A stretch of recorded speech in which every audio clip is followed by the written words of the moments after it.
දේශනා අංක 2 මහා හතිපදෝපම සූත්‍රය. නමෝ තස්ස භගවතෝ අරහතෝ සම්මා සම්බුද්දස්ස. නමෝ තස්ස භගවතෝ අරහතෝ සම්මා සම්බුද්දස්ස. නමෝ තස්ස භගවතෝ අරහතෝ සම්මා සම්බුද්දස්ස. සාරිපුත්තෝ පඤ්ඤාය සීලේන උපසමේනච යෝහි පාරගතෝ භික්ඛු ඒතාව පරමෝසියාති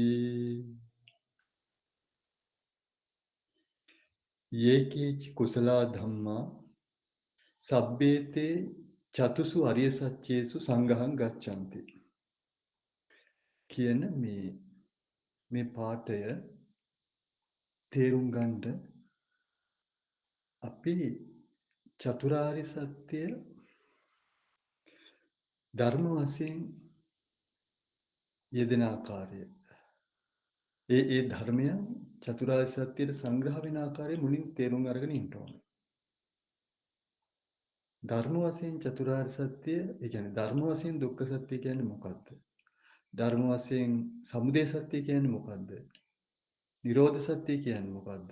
මාර්ග සත්‍ය වශයෙන් කියන්නේ මොකක්ද කියලා ධර්ම වශයෙන් උදුරලා දක්වන්න මුලින් අවශ්‍ය වෙනවා අපිට මේක තේරුම් ගන්න.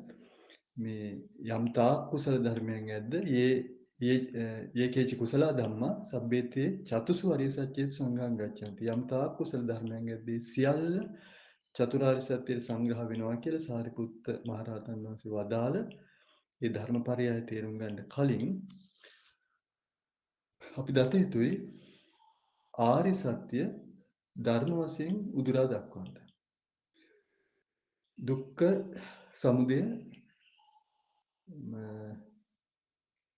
නිරෝධ මග්ග චතුරාර්ය සත්‍ය දුක්ඛ සත්‍ය ධර්ම වශයෙන් දුක්ඛ සත්‍ය කියන්නේ ලෞකික සිත් 81 ලෝභ වර්ජිත චෛතසික 51 සහ රූප 28 ලෞකික සිත් 81 විතරක් ගත්තේ ලෝකෝත්තර සිත් දැන් අපි දන්නවා ධර්මයන්ගේ සාමාන්‍ය ලක්ෂණය ඒ කියන්නේ අනිත්‍ය දුක්ඛ අනාත්ම සාමාන්‍ය ලක්ෂණ කියන්නේ පොදු ලක්ෂණ කතා කරනකොට මේ ලෝකෝත්තර ධර්ම වලත් අනිත්‍ය ලක්ෂණය තියෙනවා. දුක්ඛ ලක්ෂණය තියෙනවා. අනාත්ම ලක්ෂණය තියෙනවා. නමුත් ඇයිද ලෝකෝත්තර සිත් දුක්ඛ සත්‍ය සංග්‍රහ නොවුනේ කියන එක මුලින් තේරුම් අරගෙන ඉමු. දැන් අනිත්‍ය කියන්නේ එකක්. අනිත්‍ය ලක්ෂණය කියන්නේ අනිකක්. දුක්ඛය කියන්නේ අනිකක්. දුක්ඛ ලක්ෂණය කියන්නේ අනිකක්. අනාත්මය කියන්නේ අනිකක්. අනාත්ම ලක්ෂණය කියන්නේ අනිකක්. ඒක මුලින්ම තේරුම් අරගෙන ඉමු. අනිත්‍ය ලක්ෂණය කියලා කියන්නේ ඇතිවලා නැතිවලා යන බව. දැන් ධර්ම චිත්තචෛසික රූප ධර්ම උපාද තිති භංග ෂණ භංගුර භාවයට පත් වෙනවනේ ඇති වෙලා නැති වෙලා යනවනේ ඇති වෙලා දිගටම පවතිනව නෙමෙයි ඇති වෙලා නැති වෙලා යනවා උපාද වය උදේ වය දෙකෙන් සංස්කාර ලෝකෙම පෙළෙනවනේ ඇති වෙනව නැති වෙනවා බිඳිනවා බිඳි යනවා ඉපදෙන ධර්මයේ බිඳි යනවා. ඒතර මේ ඇති වෙන නැති වෙන ස්වභාවය ධර්මයන්ගේ තමයි අනිත්‍ය ලක්ෂණය කියන්නේ. ඉතින් අනිත්‍ය ලක්ෂණයේ යම් ධර්මයක තියෙනවා නම් ඒ ධර්මයට කියනවා අනිත්‍යයි කියලා. අයිත් කියන්නම් අනිත්‍ය ලක්ෂණය යම් ධර්මයක තියෙනවා නම් ඒ ධර්මයට කියනවා අනිත්‍යයි කියලා. අනිත්‍යයි කියන්නේ අන්නේ අර්ථය. ඇති වෙලා නැති වෙලා යන ස්වභාවය තමයි අනිත්‍ය ලක්ෂණය කියන්නේ. ඒ ඇති වෙලා නැති වෙලා යන ස්වභාවය ඒ කියන්නේ අනිත්‍ය ලක්ෂණය යම් ධර්මයක තියෙනවා නම් ඒ ධර්මය අනිත්‍යයි. දැන් සිත් චිත්තචෛසික රූප බලනකොට සිත් ඇති වෙලා නැති වෙලා යනවා. ෂණේ නැති වෙනවා. චිත්තක්ෂණේ ආයස. උපාද තිතිභංග කුඩාශනයක් තුල ඉපදෙනවා. කුඩාශනයක් ජීවත් වෙනවා. කුඩාශනයකින් මැරෙලා යනවා. චෛතසිකත් එහෙමයි. කුඩාශනයක් තුල ඉපදෙනවා. කුඩාශනයක් තුල ජීවත් වෙනවා. කුඩාශනයක් තුළ මැල්ලෙනවා. කුඩාශන තුනකින් පිරිවෙසෙන මහා චිත්තක්ෂණය. ඔවුන්ගේ ආයුෂ. ඒතර චිත්තක්ෂණයෙන් බෙදලා යනවා. ඉපදින තැනම උපජ්ජිත්වා නිරුද්ධಂತಿ. ඉපදින තැනම නිරුද්ධ වෙනවා. බොහෝ කාලයක් පවතින ධර්ම නෙමෙයි.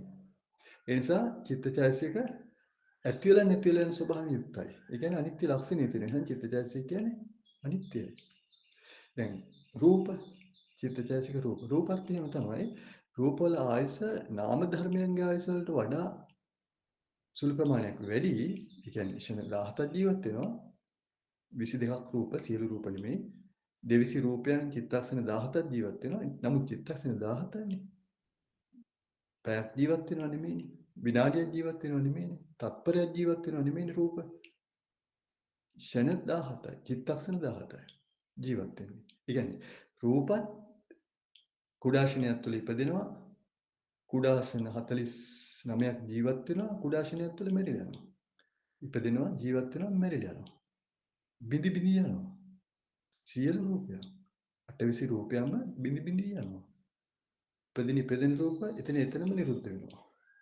එහෙනම් රූපත් අනිත්‍ය ලක්ෂණයේ තියෙන ධර්ම. يعني ඇති වෙලා නැති වෙලා යන ධර්මනේ අනිත්‍ය ලක්ෂණේ තියෙනවා. එහෙනම් චිත්ත චෛතසික රූප කියන පරමාර්ථ ධර්ම තුනේම මේ ලක්ෂණේ තියෙනවා. ඇති වෙලා නැති වෙලා යන බව. ඉතින් ඒ ලක්ෂණය ලෞකික සිත් වලට විතරක් උරුම වුණ දෙයක් නෙවෙයිනේ. දැන් අපි මේක තේරුම් ගන්න ඕන දුක්ඛ සත්‍යයටයි ලෝකෝත්තර සිත් සංග්‍රහ නොවෙන්නේ කියලා.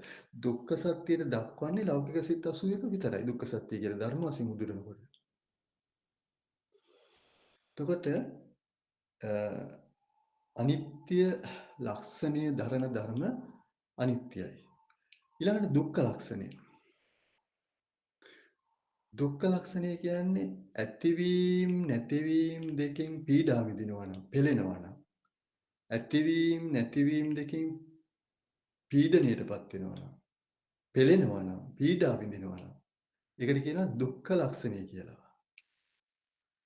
ඇතිවීම නැතිවීම දෙකෙන් පෙළෙනවා. පැවතීමක් නැහැනේ.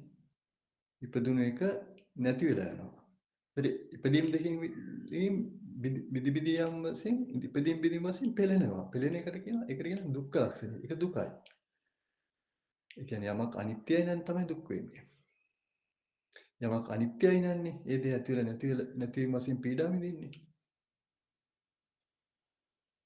ඒකනේ අර භාග්‍යතුන් වහන්සේ පළවෙනි නෙමෙයි දෙවෙනි දේශනා භාග්‍යතුන් වහන්සේගේ පංචවග්ගීය සූත්‍රය මොකක්ද ඒක? අනාත්ම ලක්ෂණ සූත්‍රයේදී දේශනා කරන්නේ මහණෙනි රූපේ නිට්ටයද අනිත්‍යද කියලා අහන්නේ. එතකොට අනිච්ඡම් බන්ති කියනකොට යමක් අනිත්‍ය නම් දුක්ඛ සැපද කියලා අහනවා. දුක්ඛම් බන්ති යමක් අනිත්‍ය නම් ඒක දුකයි. ඊට පස්සේ භාග්‍යවතුන් වහන්සේ තෙද්දී අහනවා මහණෙනි යමක් අනිත්‍ය නම් දුක නම් එය තම වශයෙන් පවත්වන්න පුළුවන්ද? බැහැ භාග්‍යවතුන් වහන්සේ යමක් අනිත්‍යයි නම් දුක්ඛයි නම් අනාත්මයි කියලා ඒ පංචවග්ගය සම්මසල උත්තර දෙන්නේ. ඒ සංසාර අරහත්ත්වයටපත් උනේ ඒ කතාවෙන්නේ.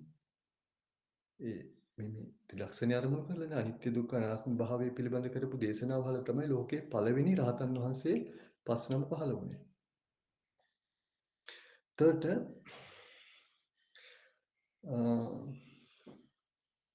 දුක්ඛ ලක්ෂණය. දුක්ඛ ලක්ෂණය කියලා කියන්නේ ඇතිවීම නැතිවීම දෙකෙන් පීඩා විඳින ස්වභාවය. එතකොට ඒ දුක්ඛ ලක්ෂණය යම් ධර්මයක තියෙනවනම් ඒ ධර්මය දුකයි. ඒ ධර්මය දුකයි. එතකොට චිත්ත චෛසික රූප ධර්මවල මේ ඇතිවීම නැතිවීම දෙකෙන් පීඩා විඳින ස්වභාවය නම් වූ දුක්ඛ ලක්ෂණයෙන් යුක්තයි. එහෙනම් චිත්ත චෛසික රූප කියන්නේ දුක්ඛ ධර්මය. දුක්ඛ ධර්මය. අනිත්‍ය වගේම දුක්ඛ ධර්මය. ඊළඟට අනාත්ම ලක්ෂණය කියන්නේ තමන්ට ඕන විදිහට තමාගේ වශයෙන් පවත්වා ගන්න බැරිකම. තම වශයේ පවත්වන්න බැරි බව අනාත්ම ලක්ෂණය. ඒතර එහි ලක්ෂණය දරණ යම් ධර්මයක් තියෙනවා ඒ ධර්මය අනාත්මයි. ඒතර අනාත්ම ලක්ෂණය කියන්නේ අනිකක් අනාත්මය කියන්නේ අනිකක්. අනාත්ම ලක්ෂණය කියන්නේ තම වශයෙන් පවත්වන්න බැරි බව. ඒතර තම වශයෙන් පවත්වන්නට බැරි බව නම් වූ අනාත්ම ලක්ෂණයේ යම් ධර්මයක් දරනවා නම් උසුලනවා නම් ඒ ධර්ම අනාත්මයි. එතකොට චිත්තචෛතසික රූප අනාත්මයි. චිත්තචෛතසික රූප විතරක් නෙමෙයි අනාත්ම. සබ්බේ සංඛාරා අනිච්චා, සබ්බේ සංඛාරා දුක්ඛා, ඊළඟට භාග්‍යවතුන් වහන්සේ දේශනා කරන්නේ සබ්බේ ධම්මා අනාත්තා කියලා. ඒකත් මෙතනදී තේරුම් ගමු. සබ්බේ සංඛාරා අනිච්චා. හේතුන්ගෙන් නිපන් සියලු ධර්ම. ඒ කියන්නේ චිත්තචෛතසික රූපනේ. හේතුන්ගෙන් නිපන් සියලු ධර්ම අනිත්‍යයි. ඇයි අනිත්‍යයි කියන්නේ? අනිත්‍ය ලක්ෂණය දරන නිසා. අනිත්‍ය ලක්ෂණය දරන නිසා. හේතුන්ගෙන් නිපන් සියලු ධර්ම අනිත්‍යයි. සබ්බේ සියලු ධර්ම. ලෞකිකෝද ලෝකෝත්තරෝද? ලෝකෝත්තර සිත් ලෝකෝත්තර ධර්ම කියන්නේ අනිත්‍යයි. අරහත් ඵලසිතත් අනිත්‍යයි. අරහත් ඵලසිතත් දුකයි. අරහත් ඵලසිතත් අනාත්මයි. මෙහෙම තත්ත්වයක් තියෙද්දී ඇයි දුක්ඛ සත්‍යයට ලෝකෝත්තර සිත් සංග්‍රහ නොවෙන්නේ කියන එක හොඳට තේරුම් ගන්නත් ඕන. ඒක තමයි අපි මේ දේශනාව ඊළඟ දේශනාවේදී කතා කරමු. එතකොට මේ අනිත්‍ය ලක්ෂණය යම් ධර්මයක් දරනවා නම් ඒ ධර්මය අනිත්‍යයි. එතකොට චිත්තචෛතසික රූප අනිත්‍යයි. සබ්බේ සංඛාර අනිච්චා. ඊළඟ සබ්බේ සංඛාර දුක්ඛ. සියලු සංස්කාර. සංස්කාර කියන්නේ අර උදේවය කියන්නේ ඇති වෙලා නැති වෙලා යනේවනේ. එතකොට චිත්තචෛතසික රූප කියන්නේ ඇති වෙලා නැති වෙලා යනේවා. එතකොට චිත්තචෛතසික රූප කියන සංස්කාර දුකයි. සබ්බේ සංඛාර අනිච්චා, සබ්බේ සංඛාර දුක්ඛ. සබ්බේ ධම්මානත්තා. ධම්ම කියලා මෙතන සංග්‍රහ කරලා මෙතන නිවනත් ඇතුළත්. චිත්තචෛතසික රූප නිබ්බාන. සතර පරමාර්ථ ධර්මයන්ම තම වශයෙන් පවත්වන්න බෑ. නිවනත් බෑ. නිවන අනිත්‍ය දුක්ඛ ලක්ෂණ වලට විතරක් නෙවෙයි අනාත්ම ලක්ෂණයටත් යටත් වෙනවා. ඒ කියන්නේ නෙවෙයි. නිවන අනිත්‍ය නැහැ. නිවන අනිත්‍ය නැහැ, දුක් නැහැ. නමුත් අනාත්මයි. අනාත්මයි. නිවන අනිත්‍ය නැහැනේ. නිවන නිත්‍ය ධර්මයන්නේ. අයි නිත්‍ය ධර්මයක් කියන්නේ. නිවනේ අර ඇති වෙලා නැති වෙලා යන ස්වභාවය නැහැ. නිවනේ ඇති වෙලා නැති වෙලා යන ස්වභාවය නැහැ. ඇති වෙලා නැති වෙලා යන ස්වභාවය යම්කිසි ධර්මයක් දරනවා නම් ඒ අනිත්‍ය ලක්ෂණය දන්නවනේ අනිත්‍යයි කියන්නේ. ඒතර නිවනේ ඇති වෙලා නැති වෙලා යන ස්වභාවයක් නැහැනේ. නිවන හටගන්න ධර්මයක් නෙමෙයිනේ. න උපාදෝ න වයෝ උපදින්නෙත් නැහැ වෙනසෙන්නෙත් නැහැ. ඉපදෙන්නෙත් නැතුව වෙනසෙන්නෙත් නැතුව පවතින ධර්මයන් අතිබික්කවේ නිබ්බාන නිවනක් නම් තියෙනවා. ඒ නිවන ඇති වෙන නැති වෙන ධර්මයක් නෙමෙයි. ඇති වෙන්නේ නැතිවම නැති වෙන්නේ නැතුවම ඇති නොවීම පවතින සූක්ෂම ධර්මයක්. අවබෝධ කර ගැනීම ගැඹුරු සූක්ෂම ධර්මයක්. ඇති වෙන්නේ නැතුවම පවතින ධර්මයක්. ඒතර ඇති වෙලා නැති වෙලා යන තත්ත්වේ නැති නිසා අනිත්‍ය ලක්ෂණය දරන්නේ නිවන. අනිත්‍ය ලක්ෂණය දරන්නේ නැත්තම් නිවන අනිත්‍ය නෙවෙයි. නිට්ටයයි. ඊළඟට නිවන ඇතිවීම නැතිවීම දෙකෙන් පීඩා විඳින්නේ නැහැ නේ. ඇති වෙන්නේ නැති වෙන්නේ නැත්තම් යම් ධර්මයක් ඇතිවීම නැතිවීම දෙකෙන් පීඩා විඳින්න ක්‍රමයක් නැහැ නේ. ඒක ඇති වෙන්නේ නැති වෙන්නේ නැහැ නේ. එහෙනම් දුක්ඛ ලක්ෂණේ නැහැ. දුක්ඛ ලක්ෂණේ නැත්තම් නිවන සැපයි. නිවන විතරයි සැප. ආරි සත්‍යයට අනුව නිවන විතරයි සැප. දැන් අපි සැප වේදනාව කියලා පරමාර්ථ සත්‍යයේදී කතා කරනවා. නමුත් පරමාර්ථ සත්‍යයේදී සැප වේදනාව කතා කරාට ඒ සැප වේදනාව ඇති වෙලා නැති වෙලා යනවා. සැප වේදනාවක් පවතින්නේ නැහැ චිත්තක්ෂණයනේ තියෙන්නේ. ඇති වෙලා නැති වෙලා යනවා යම් දෙයක් තියෙනවා නම් ඒවා අනිත්‍ය ලක්ෂණයනේ. අනිත්‍යයි. ඇති වෙලා නැති වෙලා යනවා නම් ඇතිවීම නැතිවීම දෙකෙන් පීඩා විඳිනවා නම් දුක්ඛ ලක්ෂණය තියෙනවා දුකයි සැපේ දුකයි. සැපේ කියන එක ආරි සත්‍යයට අනුව සැපයක් දැක්කුවත් මේ පරමාර්ථ සත්‍යයට අනුව සැපයක් ලෙස දැක්කුවාට ආරි සත්‍යයට අනුව දුකයි. යංකින්චි වේදේතං සම්බන්තං දුක්ඛස්මින්ති වදාමි. අපි ඉදිරියට කතා කරමු ඊළඟ දේශනාවේ.